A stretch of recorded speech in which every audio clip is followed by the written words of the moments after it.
Baik, hari ini kita akan membuat praktekkan proses pembuatan panel anti peluru pada rompi anti peluru. Jadi biasanya oleh tentara itu digunakan di bagian depan. Jadi kalau kita buat aplikasinya kurang lebih seperti ini. Jadi biasanya panel anti peluru ini akan dimasukkan ke bagian dalam seperti ini. Itu akan dimasukkan ke bagian dalam seperti itu kita, atau bisa dimasukkan di sini bagian belakang ini seperti ini. Jadi ini rompi anti peluru akan dipasang seperti ini. Dia punya tekanan seperti ini. Yang bagian depan juga begitu. Ini akan dipasang di bagian bawah ini. Jadi dimasukkan ke seperti ini. Ini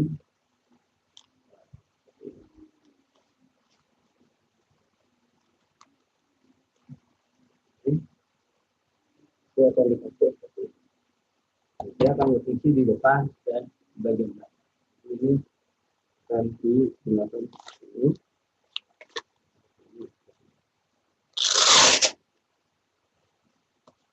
Jadi rompi anti peluru seperti ini. Nah, kalau di depan biasanya dia akan dipasang di bagian depan ini. Dia akan dipasang di sini. Ini akan dimasukkan. Baik. Bagaimana cara membuat panel anti peluru? Kita akan bahas di sini. Saya share dulu proses pembuatan rompi anti peluru. Oke.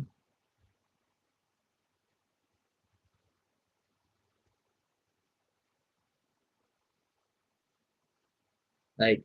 Jadi ini adalah rompi anti peluru yang akan kita buat, yang di dalam panel ini. Cara pembuatannya seperti apa? Jadi kita menggunakan bahan dari serat alam. Nah, di situ panel yang kita buat sudah memiliki standar TNI dengan ukuran tebal yang sudah sesuai standar. Nah, di sini kita coba lihat proses pembuatan rompi anti peluru.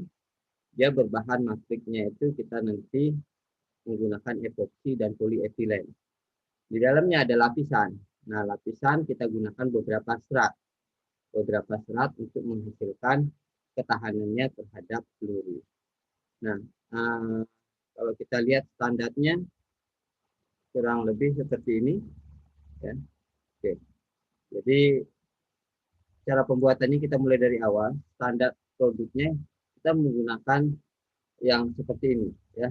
Jadi di sini ukurannya jelas. Ini kita menggunakan ukuran dengan tebal 1,5 cm.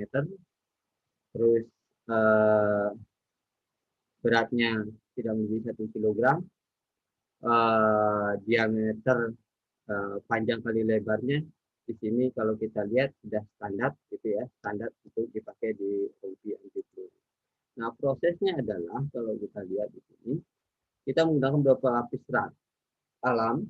Jadi yang paling depan kita gunakan serat karbon, belakangnya kita gunakan serat alami, selanjutnya kita gunakan serat kapas, terus paling belakang kita gunakan serat karbon lagi.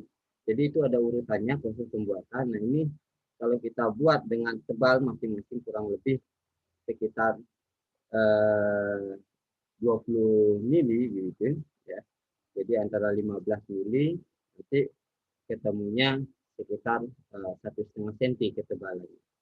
Baik, prosesnya kalau kita lihat di sini ada beberapa bahan yang harus disiapkan untuk kita membuat pelapisan serat-serat itu.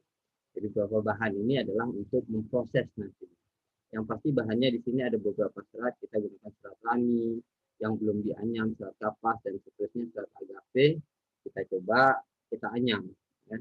Nah, di sini nanti perlu alat penganyam. Ini beberapa jenis bahan yang harus disiapkan sebelum melakukan proses pembuatan produk. Nah, ini contohnya model anyamannya terserah seperti apa. Yang pasti nanti hasilnya ini itu seratnya tidak model acak tapi modelnya anyam. Karena kita butuh kekuatan di situ dari serat yang sampai putus.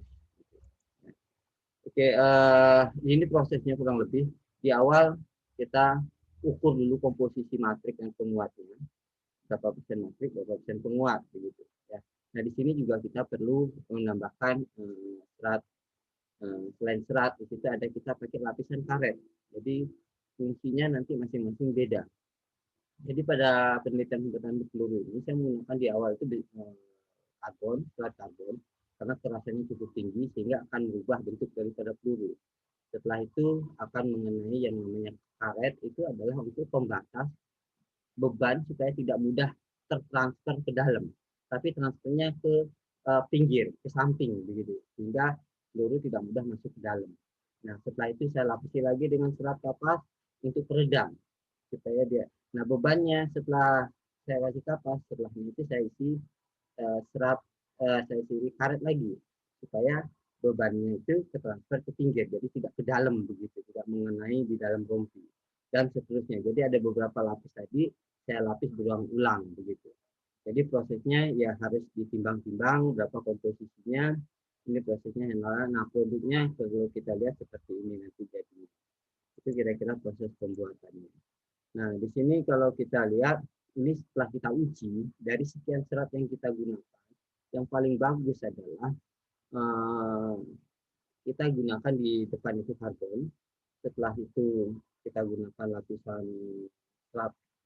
karet ya, karet yang dipadu dengan epoksi tetap karena dia harus memiliki daya lekat gitu. Setelah itu baru kita lapisi karet serat kapas, selanjutnya baru kita lapisi serat karet lagi, kita lapisi dengan serat lami sebagai peredam dan seterusnya. Terakhir baru serat karbon lagi yang keras. Tujuannya apa? Supaya dia tidak tembus peluru tersebut. Begitu. Jadi ada beberapa lapis. Nah, fenomenanya setelah diuji semua, kita lihat ada beberapa fenomena yang menarik di sini bahwa lapisan itu semuanya punya peran begitu.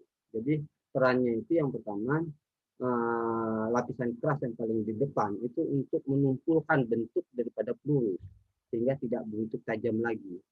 Nah, setelah dia tidak tajam atau tanda kutip dia seperti bentuknya sudah tidak teratur, maka serat berikutnya adalah kapas itu untuk menahan masuknya peluru karena serat kapas itu bisa mengikat daripada peluru yang sudah berubah bentuk tadi. Dia lebih mudah. Makin berubah bentuk, maka kapas akan makin mudah mengikat karena pergerakan peluru itu adalah memutar sehingga bisa tertahan. Nah, selanjutnya di belakang itu kita akan pasang serat rami. Serat rami itu memiliki ketangguhan yang sangat bagus. Jadi dia bisa menahan beban impact yang sangat bagus sehingga bisa tertahan di situ.